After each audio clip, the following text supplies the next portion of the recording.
Chapter 1. Childhood.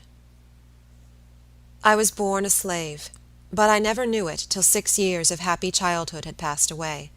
My father was a carpenter, and considered so intelligent and skilful in his trade, that, when buildings out of the common line were to be erected, he was sent for from long distances, to be head workman. On condition of paying his mistress $200 a year, and supporting himself, he was allowed to work at his trade, and manage his own affairs.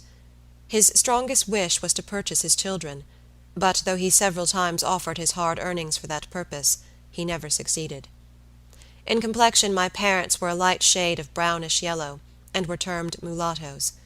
They lived together in a comfortable home, and though we were all slaves, I was so fondly shielded that I never dreamed I was a piece of merchandise, trusted to them for safe keeping, and liable to be demanded of them at any moment.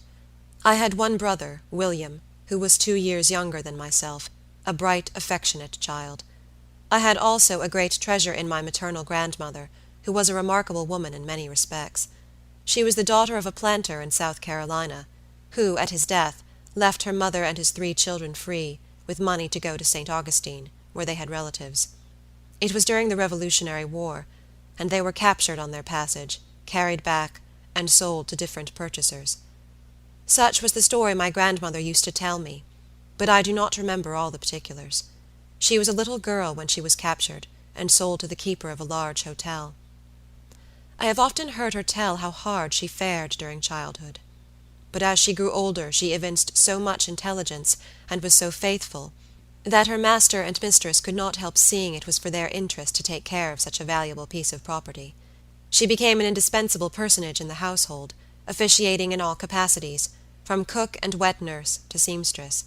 She was much praised for her cooking, and her nice crackers became so famous in the neighborhood that many people were desirous of obtaining them. In consequence of numerous requests of this kind, she asked permission of her mistress to bake crackers at night, after all the household work was done, and she obtained leave to do it, provided she would clothe herself and her children from the profits. Upon these terms, after working hard all day for her mistress, she began her midnight bakings, assisted by her 2 oldest children. The business proved profitable, and each year she laid by a little, which was saved for a fund to purchase her children. Her master died, and the property was divided among his heirs. The widow had her dower in the hotel which she continued to keep open. My grandmother remained in her service as a slave, but her children were divided among her master's children. As she had 5, Benjamin, the youngest one, was sold, in order that each heir might have an equal portion of dollars and cents. There was so little difference in our ages that he seemed more like my brother than my uncle. He was a bright, handsome lad, nearly white, for he inherited the complexion my grandmother had derived from Anglo-Saxon ancestors. Though only 10 years old, $720 were paid for him. His sale was a terrible blow to my grandmother, but she was naturally hopeful, and she went to work with renewed energy, trusting in time to be able to purchase some of her children. She had laid up $300, which her mistress one day begged as a loan, promising to pay her soon. The reader probably knows that no promise or writing given to a slave is legally binding, for according to Southern laws a slave, being property, can hold no property. When my grandmother lent her hard earnings to her mistress, she trusted solely to her honor, the honor of a slaveholder to a slave. To this good grandmother I was indebted for many comforts. My brother Willie and I often received portions of the crackers, cakes, and preserves she made to sell, and after we ceased to be children, we were indebted to her for many more important services. Such were the unusually fortunate circumstances of my early childhood.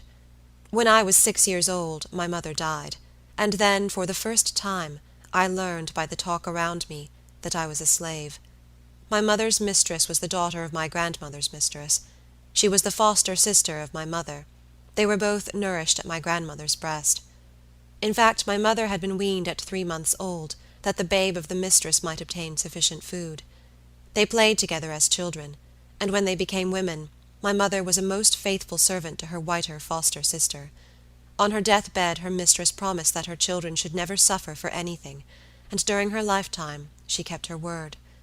They all spoke kindly of my dead mother, who had been a slave merely in name, but in nature was noble and womanly.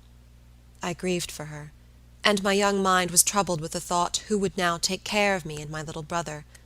I was told that my home was now to be with her mistress, and I found it a happy one. No toilsome or disagreeable duties were imposed on me. My mistress was so kind to me that I was always glad to do her bidding, and proud to labor for her as much as my young years would permit. I would sit by her side for hours, sewing diligently, with a heart as free from care as that of any free-born white child. When she thought I was tired, she would send me out to run and jump, and away I bounded to gather berries or flowers to decorate her room. Those were happy days, too happy to last. The slave child had no thought for the morrow, but there came that blight which too surely waits on every human being born to be a chattel. When I was nearly 12 years old, my kind mistress sickened and died. As I saw the cheek grow paler and the eye more glassy, how earnestly I prayed in my heart that she might live. I loved her, for she had been almost like a mother to me. My prayers were not answered. She died, and they buried her in the little churchyard, where day after day my tears fell upon her grave. I was sent to spend a week with my grandmother. I was now old enough to begin to think of the future, and again I asked myself what they would do with me. I felt sure I should never find another mistress so kind as the one who was gone. She had promised my dying mother that her children should never suffer for anything, and when I remembered that, and recalled her many proofs of attachment to me, I could not help having some hopes that she had left me free. My friends were almost certain it would be so. They thought she would be sure to do it, on account of my mother's love and faithful service. But alas, we all know that the memory of a faithful slave does not avail much to save her children from the auction block. After a brief period of suspense, the will of my mistress was read, and we learned that she had bequeathed me to her sister's daughter, a child of 5 years old. So vanished our hopes. My mistress had taught me the precepts of God's word. Thou shalt love thy neighbor as thyself. Whatsoever ye would that men should do unto you, do ye even so unto them.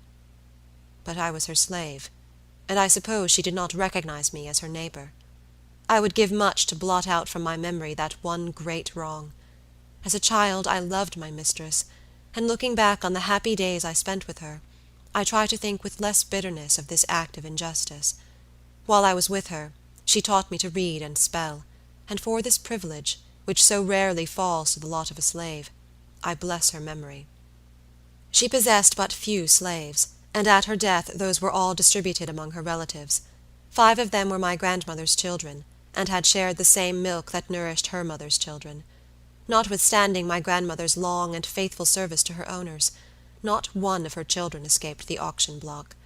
These God-breathing machines are no more, in the sight of their masters, than the cotton they plant, or the horses they tend. End of chapter 1.